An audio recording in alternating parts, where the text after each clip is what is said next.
अगर मार्केट में आपको ये ट्रेंड लाइन ड्रॉ करके लेनी है आपके चार्ट पे, अगर मार्केट में कल गैप डाउन ओपनिंग होने के बाद में एक रिवर्सल आता है, एक रिवर्सल आता है और ये जो दोजी कैंडल बनी है इसके ऊपर का क्लोजिंग हम देते हैं, कल अगर गैप डाउन ओपनिंग के बाद में भी आपको ये ट्रेंड लाइन डे के चार्ट पे तो जरूर डालनी है, आपको 15 मिनट के चार्ट पे देखना है। जैसे ही मार्केट में अगर कोई भी 15 या 1 घंटे की बुलिश कैंडल बने, ग्रीन कैंडल, मारा बोजू बिग कलर की कैंडल बने, तो आपको ध्यान देना है उसके ऊपर ये रिवर्सल के साइन होंगे। 23,190 का स्टॉप लॉस लगा के हम 24 हम 24 लेट मी टेल यू 24,490 के टारगेट्स के लिए बैठेंगे। कल किसी भी कारण गैप डाउन हमें मिलती है तो हमारा स्टॉप लॉस रहेगा 150 पॉइंट का और टारगेट रहेगा 1100 पॉइंट का। हम दिसंबर एक्सपायरी में काम करेंगे, हम दिसंबर एक्सपायरी में काम करेंगे। लेकिन अगर किसी भी कारण, अगर किसी भी कारण कल गैप डाउन के बाद में कोई भी ग्रीन कलर की कैंडल बनती नहीं है 15 मिनट की या 1 आवर की, और हमारा क्लोजिंग 23,192 23,192 के नीचे होता है, तो दोस्तों उसके बाद में अगले 15 दिन में, अगले 15 दिन में आपको नीचे के लेवल्स देखने को मिलेंगे। लेकिन याद रखना उस केस में हम हम बहुत ही स्लोली ऊपर जाएंगे। अगर हम 22,788 22,394 के जोन को टच करते हैं तो हम दिसंबर एक्सपायरी से लेके जैन के 10 तारीख तक, दिसंबर एक्सपायरी से लेके जैन के 10 तारीख तक 25,500 तक मैक्सिमम और 24,500 तक स्लोली जा सकते हैं अगर हमने नीचे का जोन हिट किया। ये बात कब है? नीचे का जोन हिट किया तो।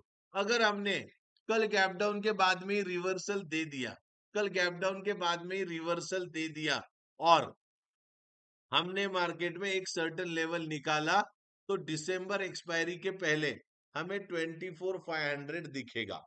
दोस्तों, रिवर्सल कहां पे आता है ये हमें ढूंढने की कोशिश नहीं करनी है, हमें अपने पोर्टफोलियो एवरेज करना शुरू करना चाहिए। और मुझे ऐसा लगता है कि बॉटम बनने के हम बहुत ही करीब है।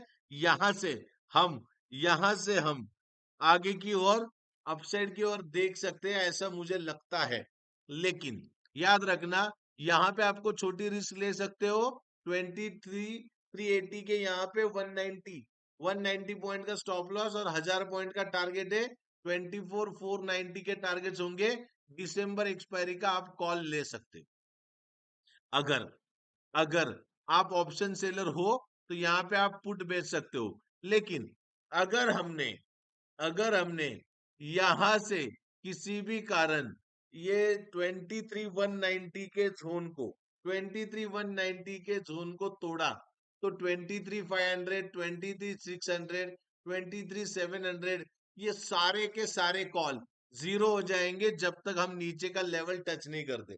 ये नीचे की लेवल पे आएंगे तो हम ऑप्शन जो सेल किए, पुट के ऑप्शन, सॉरी कॉल के ऑप्शन, वो सारे यहाँ पे जीरो हो जाएंगे, हम उसका बेनिफिट उठाएंगे। ठीक है।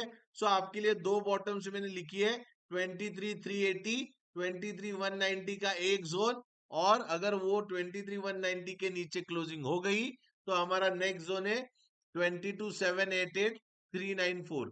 अगर हमने वो 190 के नीचे क्लोजिंग कर दी तो यहाँ हमारा आना बिल्कुल तय है और यहां से फिर रिवर्सल आएगा और वो 25,300 तक आ सकता है।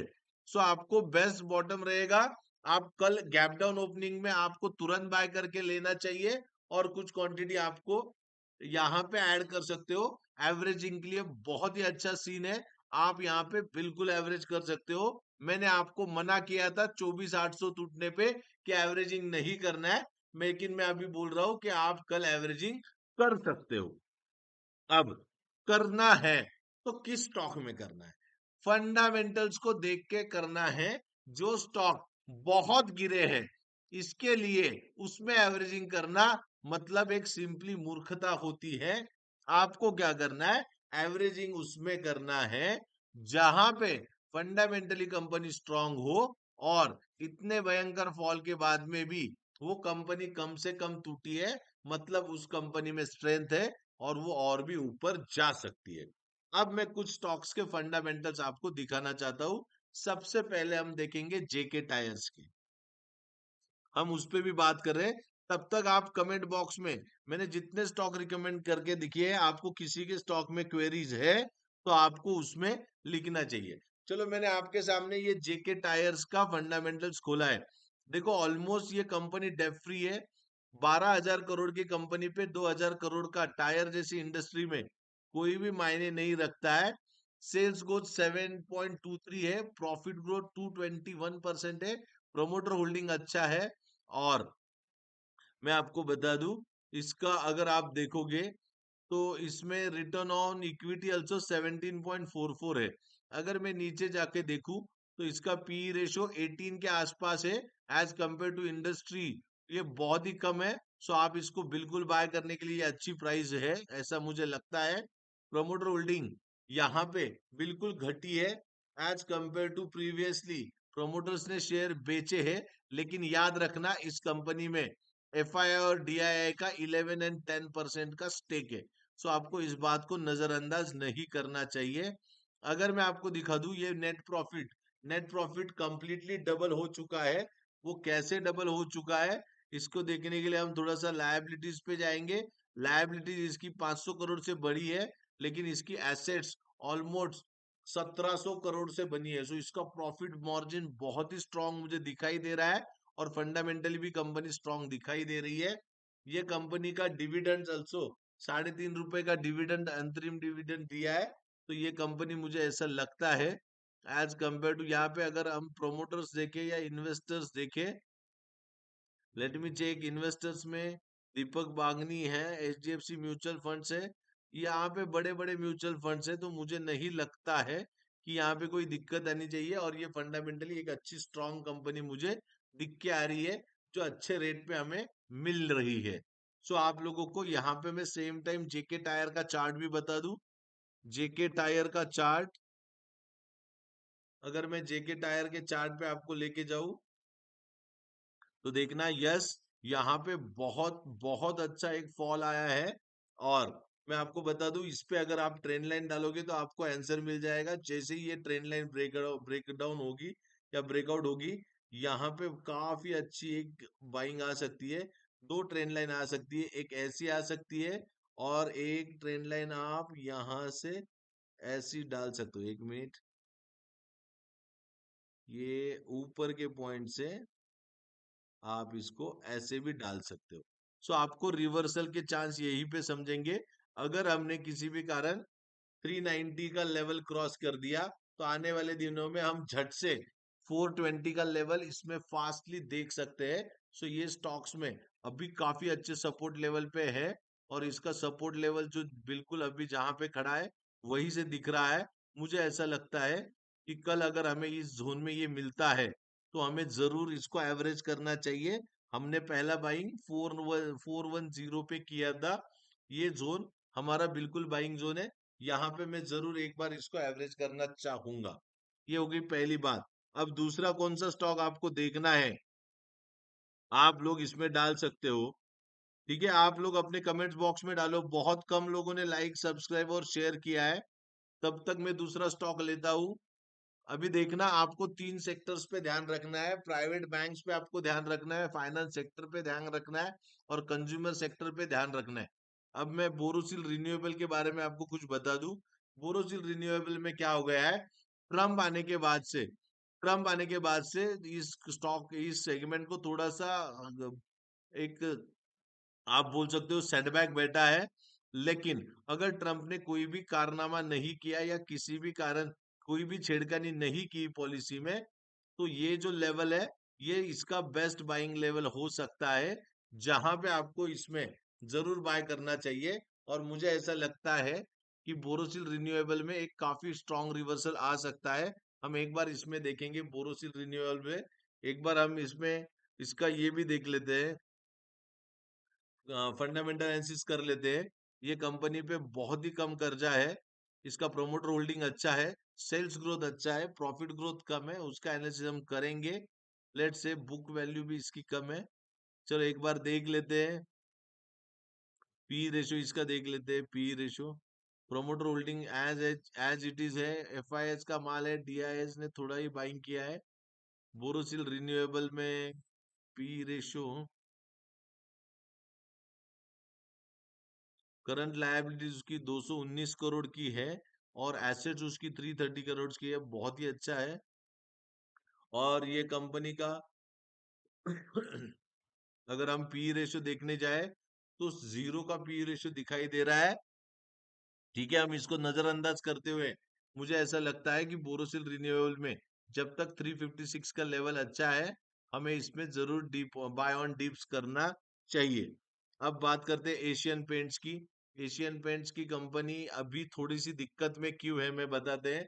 एशियन पेंट्स में क्या हुआ है, एशियन पेंट्स में आदित्य बिरला ग्रुप पेंट्स के कंपनी में आ रहा है, तो एशियन पेंट्स को थोड़ा सा ये मार्केट में उसके लिए डाइसी सिचुएशन पैदा हुआ है। लेकिन अगर आप इसके फंडामेंटल्स देखने जाओगे, सो दोस्तों देखना, ये डेट फ्री कंपनी है, 52.63% का इसका प्रोमोटर होल्डिंग है, 29% की ग्रोथ है और सेल्स ग्रोथ 2.57 की है। पेंट में हमेशा हर साल प्राइस बढ़ते हैं तो सेल्स ग्रोथ हमेशा कमी रहती है, प्रॉफिट ग्रोथ ज्यादा रहती है। अब इसका एक बार पी रेशियो भी देख लेते हैं। हम 53 के पी रेशियो पे है, तो ये थोड़ा सा हाइयर साइड है। सो ये बस एक दिक्कत की बात है। अब हम देख लेते हैं इसका ये देखना, प्लेज प्लेज शेयर, थोड़े से शेयर इन्होंने प्लेज किए हैं, लेकिन इतनी बड़ी कंपनी में ये चीजें होती रहती है। F I I D I भी है, सो बहुत मोटे बड़े बड़े इन्वेस्टर इसमें ऑलरेडी है, तो ये अच्छे प्राइस पे अगर मिलता है तो आपको लेना चाहिए। वो टेक्निकल चार्ट में हम डिस्कस करेंगे। इसका देखना, अगर हम इसकी लायबिलिटीज देखने जाए तो इसकी लायबिलिटीज 6,000 करोड़ की है, उसी टाइम पे इसकी एसेट 14,000 की करोड़ की है। सो मुझे ऐसा लगता है कि ये फंडामेंटली बहुत स्ट्रांग कंपनी है। और ये जब भी आपको 200 डे ईमा पे मिलती है तो आपको ये कंपनी जरूर खरीदनी चाहिए। और मुझे लगता है कि इस कंपनी में मैक्स टू मैक्स अगर हमें किसी भी कारण 2400 के लेवल्स मिलते हैं तो हमें 2200 का स्टॉप लॉस लगा के इसमें बाय करना चाहिए, 2700 के टारगेट्स। और याद रखना दोस्तों, सब कुछ सही रहा तो आने वाले दिनों में हम इस काउंटर पे आने वाले 2 से 3 सालों में आने वाले काउंटर में हम 5,000 की भी लेवल देख सकते हैं। सो आपको इसमें जरूर ऐड करना चाहिए बाय ऑन डिप्स की, ये काउंटर बहुत ही अच्छे काउंटर है। अब बात करते हैं चौथा फंडामेंटल स्टॉक जिसके बारे में मैं बात करना चाहता हूँ, सतिया इंडस्ट्रीज। इस स्टॉक में काफी चर्चा हुई है और मैं इसमें काफी बुलिश था। इसके फंडामेंटल्स में एक बार आपको दिखा दूं तो आपको समझ में आएगा।